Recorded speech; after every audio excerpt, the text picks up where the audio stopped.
I do. Here with Big Al. And sorry. Getting in someone's way in the camera. There's Bobby.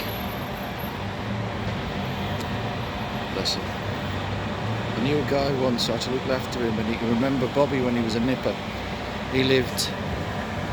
Bobby lived in a place called Langley Park near Durham City, and David, who I looked after, Sunderland fan of course, David remembered he lived in Bear Park, and Bobby was in Langley. So anyway, I'm at the other side of St James's from where I did my ice one. It's a bit noisy, but if you look, that is enough to give me the vertigo looking up rather than looking down. It'd scare the bejesus out of me. I hate heights. Anyway, it's getting a bit noisy, probably a bit windy. I'm about to go up to the gates, to the steps. Now these ridiculous steps I think were put in when Fatso was running the place. The wide boy Cockney gambler, FCB as he's known around here. You can do your own sums and work out why he's called FCB. So there's a message in the way. But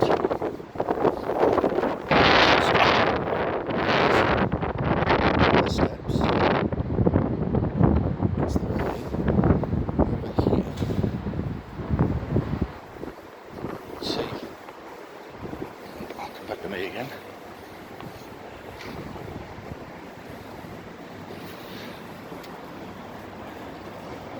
Now years ago, I was in here and we were signing books for Bobby there, which is that bronze figurine just behind me. Of course, all sorts of people out here, Tino, Coburn's 93, Andy Cole and David Kelly. Can't really see them unfortunately. Can't even get the thing in focus. And of course, Bobby Moncur and Frankie Clark. I only ever remember Frank Clark playing for Forest, unfortunately. But yeah, that's where the players used to come in, or the players do come in.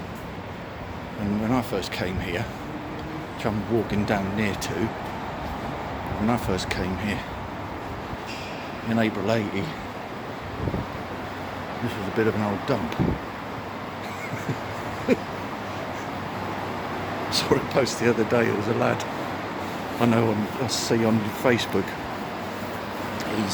He's a friend of a old colleague of mine, and so he put, oh, that old dump, and I went, excuse me, dump? That crap hole? Perhaps we one of the best stadia in the country, I'll excuse my French. But over there, these grotty things here exist on what used to be the original brewery. That's Barrack Road over there behind you. In Bravely, because I hate heights, as you well know. That's Barrack Road, you can see up there. Yeah, yeah, that's Barrack. It's round there. Beg your pardon. Tucked in around the corner. But they used to make Newcastle brown there. You could smell the hops, what have you. Got some other stuff too, you know. Nice milky brown, which of course is now a friggin' Tadcaster. So, Yorkshire brown, as I would call it.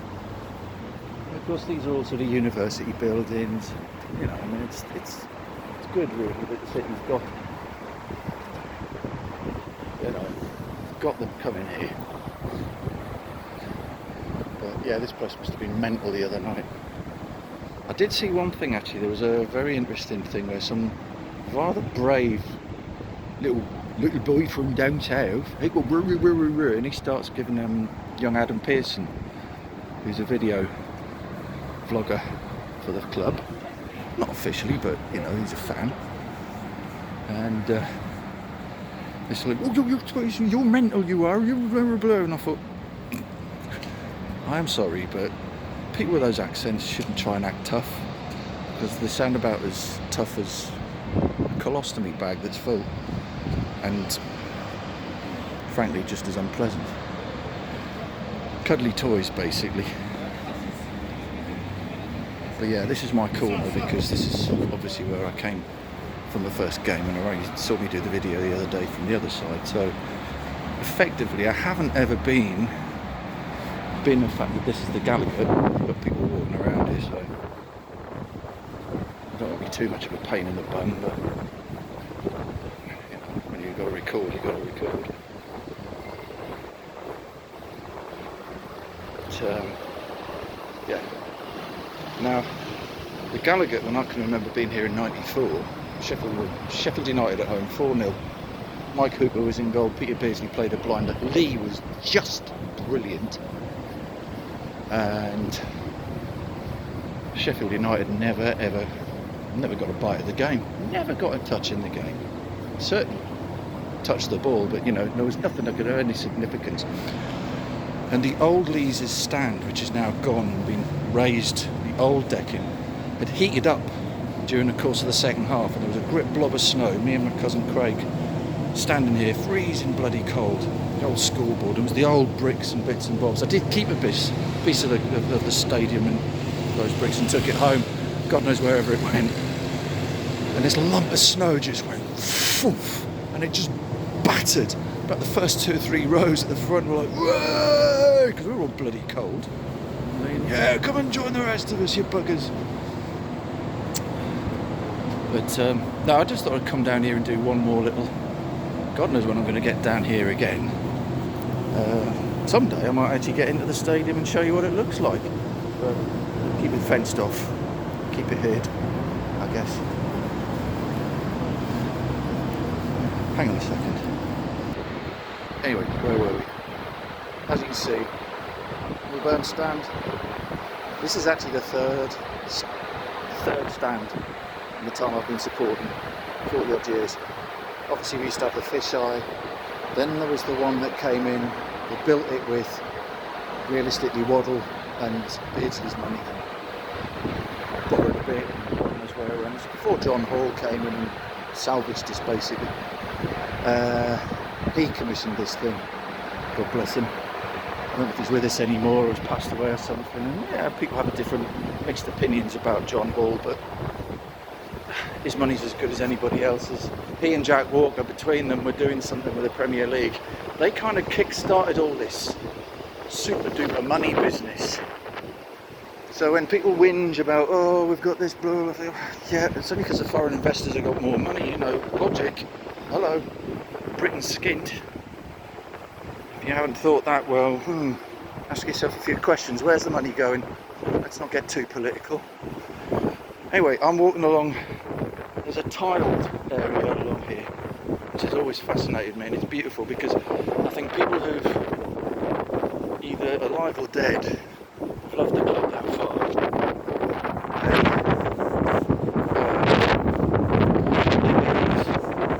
Put down there. So if you can see these tiles, literally walking all the way up here. Coming under where the car park is. This is where a lot of the players drop off, and I usually see footage of fans being begging the player here and there to, oh, come over and do me autograph, kind of thing. I haven't had an autograph since Mirandina's at Carrow Road in, was it 88? Yeah, I think it was 88. I'm pretty sure it was 88. Yeah, I've got Mirandina's autograph. That was his debut. Of course, a year later he scored an absolutely cracking goal. Scorching goal. Liam O'Brien got the other, and we still went down. But in these days of past, used to be the seafront there. See the pitch. It's been gated off now, so I've just done some manky car park area. However, if I make this quick, hang on. away supporters, here we go. Right, for a lot of the away supporters, this damn great thing, here you go, like, the size of it, massive. If the whole stadium was this size, mental. You'd get a few more in. You've just seen some crappy car park thing. So, yeah, this is the stadium. This is the posh end. And this is the end that John Hall buried a little time capsule in there. Of course, when he built that, I'm pretty sure it was lower. It then went up a tier. It was being done one night when we were playing. Oops, Hullet had a bit of a vendetta against Shearer. It was pissing with rain and there were people sat in the open stands wringing out their shirts with the wet. It was hammering down and some of them just they don't care, you know. So, but anyway, this is the car park, as I say, that's why they call it the Cathedral on the Hill. Look at the bloody size of that. It's a monster. Huge thing, and it does dominate the city, where at one stage the pylons used to be the prominent thing. People could sit in the city centre and look up and there's pylons. Now it's just that damn thing. And pretty much you can see it from most parts of the city, really. If you look up, it dominates. But yeah, you know, as I say, I was going to sort of add another piece about Anthony Gordon, but I was quite pleased with what I posted. If I don't want to sort of sound like I'm patting my own back, I think it's something ruder than that. But I've been looking some stuff online, and he was doing a project in Liverpool, Merseyside, and yeah, nearly done the walk around. Thank you for your patience. What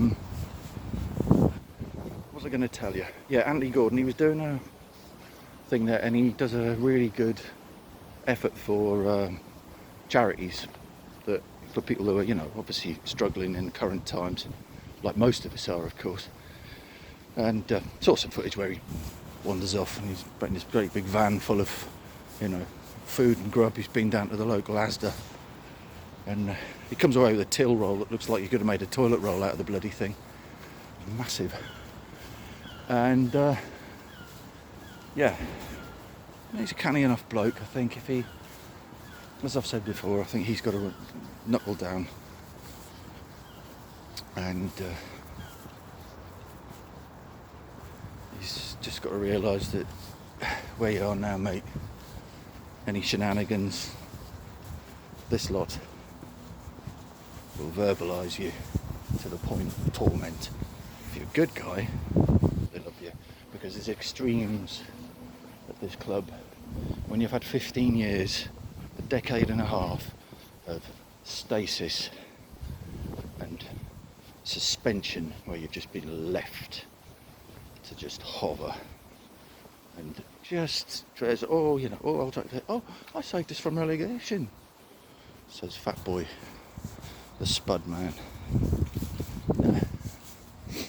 Sent us straight into fucking relegation at the beginning of the last season, didn't it? Huh?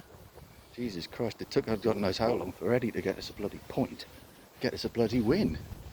So anyway, we're back where this is the terrace that's protected.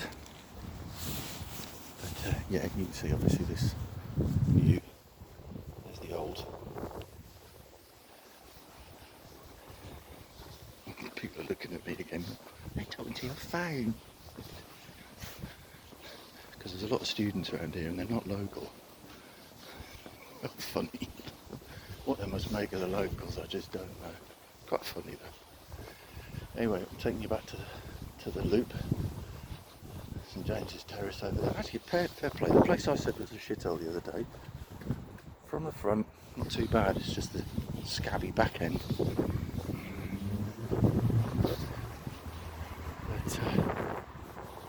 yeah, down there as I was pointing out earlier, is actually where that is where the, what do you call it, Trent House, where the Trent House is located. The thing I didn't add to that was that Craig and I leaving there, Chris Donald was coming in, and they did have, I gather, the Viz lads had a seat and had the name on the bottom of the thing, the flip lid said House of Viz, you know. And I've had a lovely experience where around the corner there, I'm online and Simon Donald talking about the game or what have you, and he says, Andrew, he says, I was at that little particular spot, but I must have been about, what, 10, 15 feet away from you. Small world. Yeah. And that's a guy who's had his forward in his book from Malcolm Bloody MacDonald, who I gather lives here. He lives just over that way, in Jesmond somewhere. And Malcolm's become one of my favourite people over the years, because he doesn't, I don't know, he doesn't seem pretentious, but I don't think he ever did. I think he was sorry to have to go.